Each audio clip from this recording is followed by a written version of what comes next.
A gente começa por Brasília. O presidente Lula recebeu nesta quinta chefes de Estado para a cúpula do Mercosul no Rio de Janeiro. O André Anelli tem a repercussão, as últimas informações. O presidente falou, inclusive, sobre a escalada do conflito entre Venezuela e Guiana. É isso, André. Bem-vindo. Boa noite para você. É isso mesmo, Thiago. Muito obrigado. Muito boa noite para você, boa noite a todos ligados aqui no Jornal Jovem Pan. O presidente Lula ofereceu o Brasil como local para sediar eventuais reuniões de mediação do conflito entre Venezuela e a Guiana. Essa oferta foi feita durante a reunião da cúpula do Mercosul, no Rio de Janeiro. Em nota, os membros do bloco econômico manifestaram preocupação com o que chamaram de elevação das tensões entre a Venezuela e a Guiana. O grupo disse que a América Latina deve ser um território de paz e, no presente caso, deve trabalhar com todas as ferramentas de sua longa tradição de diálogo. Os países membros do Mercosul alertaram sobre ações unilaterais que devem ser evitadas e pediram que ambas as partes optem pelo diálogo e pela busca de uma solução pacífica da controvérsia. No discurso de abertura da reunião do Mercosul, o presidente Lula alegou que o bloco econômico não pode ficar alheio ao crescimento das tensões na região pela disputa do território Essequibo. O local, a gente relembra, representa 70% da área da Guiana e é rico em petróleo e minério.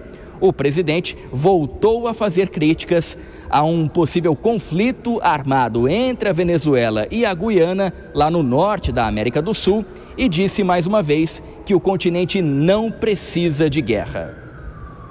Uma coisa que nós não queremos aqui na América do Sul é guerra. Nós não precisamos de guerra, nós não precisamos de conflito. O que nós precisamos é construir a paz. Porque somente com muita paz a gente pode desenvolver o nosso país, a gente pode gerar riqueza e a gente pode melhorar a vida do povo brasileiro. E na reunião realizada hoje, o Brasil transferiu a presidência rotativa do Mercosul para o Paraguai. O presidente Santiago Penha já afirmou que durante a gestão dele não vão ser feitos esforços para fechar o acordo de livre comércio entre a União Europeia e o Mercosul. Havia a expectativa de que esse acordo, negociado desde 1999, fosse anunciado hoje. Mas depois de declarações contrárias do presidente da França, Emmanuel Macron, a assinatura desse termo ficou ainda mais distante. Internamente, o governo brasileiro considera que a França e outros países, como Irlanda e Polônia, praticam o chamado protecionismo dos produtores rurais locais, para que eles não sejam expostos a uma concorrência com o agronegócio brasileiro cada vez mais pujante. Sem citar essa avaliação, o presidente Lula lamentou o fato de o acordo entre o Mercosul e a União Europeia não ter sido anunciado hoje. Que eu tinha um sonho de que na minha presidência e na presidência do companheiro Pedro Sanches, que é o presidente político da União Europeia, a gente pudesse concluir. Inclusive, tinha feito convite para ele vir aqui. Inclusive, convidei também a Ursula von der Leyen para que viesse aqui para a gente fazer, sabe, a conclusão do acordo da forma majestosa que eu achei que poderia ser feito e que eu achava que a gente merecia. Apesar dessa frustração com a União Europeia, o Mercosul anunciou hoje um acordo de livre comércio com Singapura. Foi o primeiro pacto assinado pelo Mercosul em mais de uma década e é o primeiro do bloco com um parceiro da região Ásia-Pacífico. Singapura já é um dos principais destinos das exportações do Mercosul, com um volume de comércio que alcançou 10 bilhões de dólares em 2022. Tiago. É isso, André Anelli de Brasília trazendo as informações das declarações de Lula nessa quinta-feira e já vamos girar os nossos comentaristas, o Nelson Kobayashi nos estúdios e a Dora Kramer participando conosco também. Dora, boa noite para você. E em relação às declarações de Lula sobre a tensão entre a Venezuela e a Guiana, obviamente que é uma fala contrária a qualquer tipo de entreveiro entre os dois territórios, mas é saber o que o Mercosul pode fazer para evitar qualquer escalada de conflito, não é? Bem-vinda.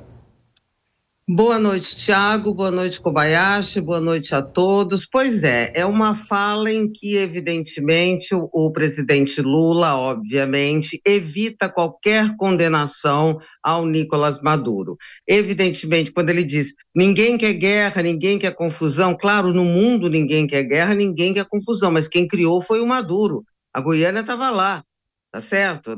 Onde sempre esteve. E o Maduro é que criou essa confusão, essa situação muito esquisita, muito preocupante. Por que eu digo que é esquisita e preocupante? Porque não se sabe ainda aonde vai dar. E o presidente Lula invoca a condição de mediação exatamente para evitar essa condenação. Mas nos bastidores partidários e governamentais, há um constrangimento e uma discreta cobrança, ou melhor, não seria cobrança, mas uma avaliação de que seria necessário uma manifestação mais firme, mais dura na condenação ao ato de Maduro. Mas pode ser também que o presidente, orientado pelo Itamaraty, esteja evitando, no momento, fazer isso exatamente para ver aonde as coisas vão, né? As coisas só pioraram desde aquilo que parecia só uma bravata